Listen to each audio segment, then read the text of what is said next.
जातीय विद्वेष एवं धार्मिक उन्माद के विरुद्ध सोमवार को शहर के शंकर चौक मंदिर परिसर में पूर्व विधायक किशोर कुमार मुन्ना के द्वारा गांधी जयंती के अवसर पर समरसता सत्याग्रह आयोजित किया गया। इस अवसर पर उन्होंने कहा कि संसद से गांव तक जातीय एवं धार्मिक विद्वेष और समाज में नफरत एक बड़ी साजिश है। सार्वजनिक जीवन में जिस स्तर का भाषा का प्रयोग आज किया जा रहा है वह अत्यंत निंदनीय और दुर्भाग्यपूर्ण है। दो जातियों को आपस में लड़ाकर बिहार को जातीय उन्माद में झोंकने की साजिश चल रही है। यह समाज के लिए बेहद खतरनाक है। महिला आरक्षण बिल पर जो कविता पढ़ी गई वह बिना पढ़े ही संसद महोदय अपने द्वारा बात कह सकते थे।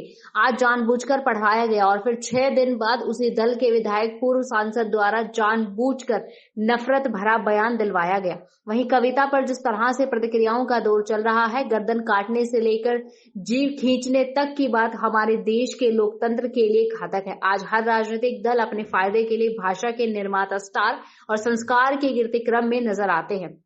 पूर्व विधायक ने कहा कि राजपूत ब्राह्मण सहित सभी जाति का योगदान देश की सुरक्षा, विकास और उन्नति में हमेशा से रहा है। इसलिए आज जाति से ज्यादा जरूरत देश के उन मुद्दों पर बात करने की है जिससे सभी जाति के लोग जूझ रहे हैं। ऐसे में राष्ट्रपिता महात्मा गांधी और शास्त्री जी आज बेहद प्रासंगिक हैं। चुनाव का एक वक्त है।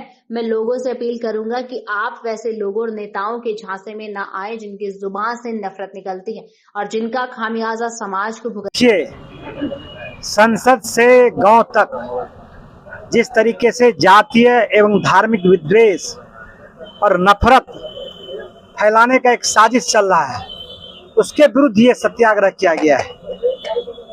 आज जो भी संसद में वाल्मीकि जी की कविता पढ़ी गई, मैं मानता हूं कि बगैर पढ़े हुए भी वो सांसद अपनी बात को कह सकते थे। और फिर 6 दिन के बाद उसी दल के एक विधायक और पूर्व सांसद ने जिस तरह से भाषा को उपयोग किया, यदि मैं राज्यसभा में रहता तो जी काट के सभापति को उछाल देता। और फिर प्रतिक्रिया शुरू हुआ। किसी ने कहा गर्दन काट देंगे तो किसी ने कहा कि उसे खत्म कर देंगे। लोकतंत्र में ये बहुत ही अत्यंत निंदनीय है। समाज एक जाति और धर्म से नहीं बनता है। समाज जिस तरह से राजपूत जाति गौरवपूर्ण जाति है, उसी तरह से ब्राह्मण समाज भी गौरवपूर्ण उसका इतिहास रहा है। उसके अलावा यादव समाज हो, पचपनिया समाज हो, मुस्लिम समाज हो, समाज के सभी वर्गों का इस देश को बनाने में, उसके विकास में, उसकी उन्नति में उसका योगदान रहा है। किसी भी जाति को आप नकार नहीं सकते हैं। लेकिन आज जिस तरह से बिहार वो धरती है जहां देवता आकर भी ज्ञान प्राप्त किया है, बिहार वह धरती है जहां दुनिया के छात्र आकर नालंदा और विक्रमशिला में पढ़ाई करता था। बिहार वह देश है जहां आर्यभट्ट पैदा लिया जिन्होंने शून्य का आविष्कार किया। बिहार प्रतिभाओं का देश है, लेकिन आज बिहार सबसे ज्यादा मेन सप्लायर बन गया है। सबसे ज्यादा पूरे देश और दुनिया में यहाँ से मजदूर जाता है। और जब भी चुनाव आता है तभी सिर्फ नफरत और जातीय विद्वेषता का बात क्यों होता है? एक दूसरे को क्यों लड़ाया जाता है? क्या आपको मालूम नहीं है जो नेता इसके पीछे खड़े हैं कि हमारे देश के, हमारे राज्य बिहार के भोले भाले लोग होते हैं। आम आदमी इतने भोले भाले होते हैं कि इनको कुछ भी कह के बाला फुसला करके चुनाव के समय में एक ऐसी बातें बोल करके जो ना हजम होने वाली बात हो, वो बोल करके विद्वेष फैलाते हैं और वोट लेकर चले जाते हैं। अपने घर परिवार को सजाते हैं, अपने बाल बच्चे को एमएलए एमपी मंत्री बनाते हैं। और ऐसे लोगों से हम बचें, यही आह्वान करने के लिए हम आए हैं।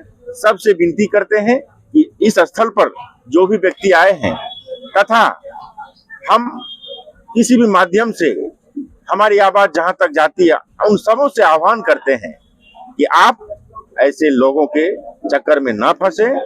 हम जातिवाद को जहां खत्म करने की बात करते हैं, वैसे ही इन लोगों के चक्कर में जो इन लोगों का रोटेशन होता है, नेताओं का, राजनेताओं का रोटेशन होता है, उसको जनता समझे। ये लोग चक्र पीछे जो बीत चुका है, उन चीजों को आज के समय में मैं पूछना चाहता हूं कि क्या 91 का समय, 84 का समय 2023 में आ सकता है क्या? नहीं आ सकता है। तो इसमें मैं एक लाइन और बोलना चाहूंगा कि एक मॉड्यूल है, उस मॉड्यूल को अपना करके भारत में बहुत सारे लोगों ने सफलता कम से कम समय में पाया है। कई मंत्री बने हैं, कुछ तो मुख्यमंत्री तक बन गए हैं। उसका उदाहरण यह है कि आपने वर्ष 2011 का वर्ल्ड कप याद कीजिए। जब वर्ल्ड कप जीता था, उस समय क्या हुआ था, उस कहानी को अगर याद करेंगे तो सोचिए कोई फेमस हुआ था और इतना फेमस कि अभी तक फेमस है। उसी मॉड्यूल को कुछ लोगों ने वर्ष 2011 के बाद पकड़ा है और सफलता पाने का काम किया है। हम सबों से यही आग्रह करते हैं, विनती करते हैं कि आप कम से कम इस बात को याद रखिए, ये समय जो है आम चुनाव का आगे है, इसलिए ये सब हो रहा है। किसी के झांसे में नहीं आना है, सबके साथ गले मिलकर रहना है। अब बाकी हम लोगों का कोई काम नहीं है। लोग नेतागिरी करते रहेंगे, ऐसे लोग, हम उनके झांसे में नहीं आएंगे। हम प्रेम भाव से रहेंगे, यही हम कसम खाते हैं। जी, मेरा नाम रोहित कुमार हुआ।